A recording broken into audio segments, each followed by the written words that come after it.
नमस्कार, आप Bihar in shorts देख रहे हैं। मैं हूं परमवीर सिंह। बिहार के दो विधानसभा सीटों पर उपचुनाव हो रहा है, मोकामा और गोपालगंज। मोकामा और गोपालगंज में चिराग पासवान ने अपने प्रत्याशी नहीं उतारने का फैसला लिया है, जिसके बाद यह सवाल उठ रहा है कि क्या चिराग पासवान बीजेपी के साथ हो गए हैं। क्या चिराग पासवान बिहार एनडीए में शामिल होंगे। क्या चिराग पासवान बीजेपी के उम्मीदवारों के लिए वोट मांगेंगे। दरअसल चिराग पासवान के इन सवालों का जवाब जब उनके पार्टी के प्रवक्ता से पूछा गया तो उनका कहना है कि देखिए, अभी 2 दिन में अहम फैसला होने वाला है।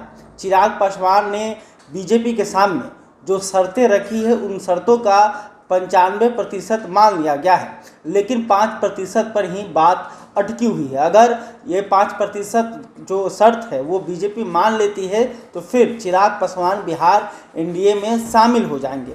लेकिन अब हम बात करते हैं कि क्या चिराग पासवान के शामिल होने से गोपालगंज और मोकामा में बीजेपी का जो राह है वो आसान हो जाएगा। चिराग पासवान का बीजेपी के पक्ष में वोट मांगना कितना कारगर होगा और चिराग पासवान क्या महागठबंधन का खेल बिगाड़ सकते हैं। दरअसल पहले बात करते हैं मोकामा में कि मोकामा से जहां बीजेपी ने ललन सिंह की पत्नी को उम्मीदवार बनाया है, तो वहीं राजद ने अनंत सिंह की पत्नी नीलम देवी को उम्मीदवार बनाया है।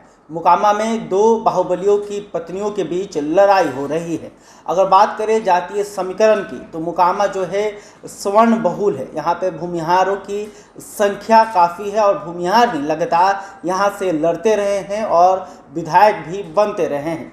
लेकिन अगर मोकामा की बात करें तो यहाँ पर दलितों की जो संख्या है वो काफ़ी है, करीब 52,000 के आसपास यहाँ पर दलित वोटरों की संख्या है। ऐसे में अगर चिराग पासवान दलितों का जो वोट है उसे बीजेपी की तरफ ले जाते हैं तो फिर जो राजद के उम्मीदवार हैं उनके लिए परेशानी हो सकता है। और चिराग पासवान के साथ माना जाता है कि करीब 6% दलित जो वोट है वो चिराग पासवान के कहने पर जो है वो वोट करते हैं। अगर चिराग पासवान की पार्टी को वोट करते हैं या फिर चिराग पासवान जिस पार्टी का समर्थन करते हैं वो उन्हें वोट करते हैं, तो चिराग पासवान का कहीं ना कहीं जो ये फैक्टर है मोकामा में काफ़ी कारगर साबित हो सकता है और चिराग पासवान जो है बीजेपी के लिए एक बार फिर से हनुमान साबित हो सकते हैं।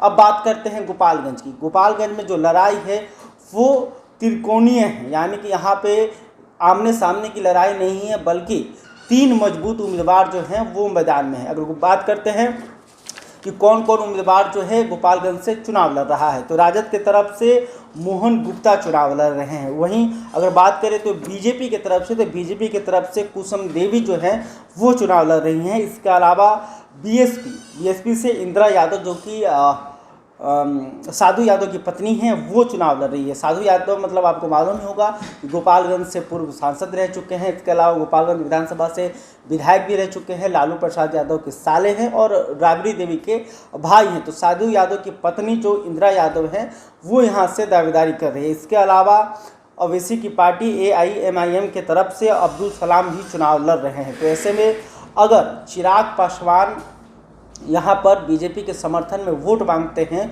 तो बड़ा असर देखने को मिल सकता है। आपको बता दें कि यहाँ से बीजेपी लगातार गोपालगंज से चुनाव जीतती रही है। सुभाष सिंह जो कि बीजेपी से यहाँ पर विधायक थे, उनका ही निधन हो गया, जिसके बाद यहाँ पर उपचुनाव हो रहा है। अगर गोपालगंज की बात करें तो गोपालगंज में सबसे अधिक जो वोट है वो दलितों के पास है। करीब 50,000 वोटों की संख्या दलितों के पास है। इसके अलावा यहाँ पर राजपूत जाति की भी जनसंख्या अच्छी खासी है, ब्राह्मणों की जनसंख्या अच्छी खासी है, भूमिहारों की भी जनसंख्या अच्छी खासी है। अगर सवर्ण और दलित जो है बीजेपी की तरफ जाते हैं तो बीजेपी जो है यहाँ से आसानी से चुनाव जीत सकती है, क्योंकि अगर यादव वोट की बात करें तो वो भी बिखरते हुए यहाँ पे नज़र आ रहा है।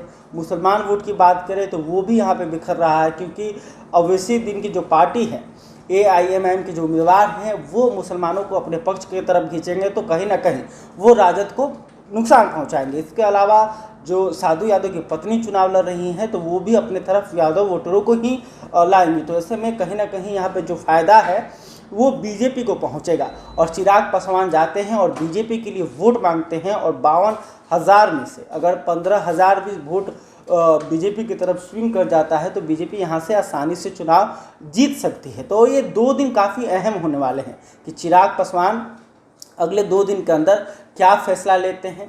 क्या वो बीजेपी के साथ जाएंगे, वो उनकी जो 5% शर्तें जो बची हैं क्या उसे बीजेपी मानती है। दरअसल चिराग पासवान का यह कहना है कि जब तक उनके चाचा पशुपति कुमार पारस एनडीए में शामिल हैं तब तक वो एनडीए में शामिल नहीं होंगे और पशुपति कुमार पारस के ही नाम पर जो है पेच फंसा हुआ है। आपको बता दें कि केंद्रीय नेतृत्व ने ही चिराग पासवान को ऑफर दिया है कि आप बिहार एनडीए में शामिल होइए और बीजेपी के साथ मिलकर चुनाव लड़िए। तो अब देखने वाली बात है। बहरहाल अभी तक आपने हमारे चैनल को सब्सक्राइब नहीं किया तो तुरंत कर लें। इस खबर को लेकर आप क्या सोचते हैं कमेंट करके बताइएगा। वीडियो फेसबुक पर देख रहे हैं तो हमारे पेज को भी लाइक करें। धन्यवाद।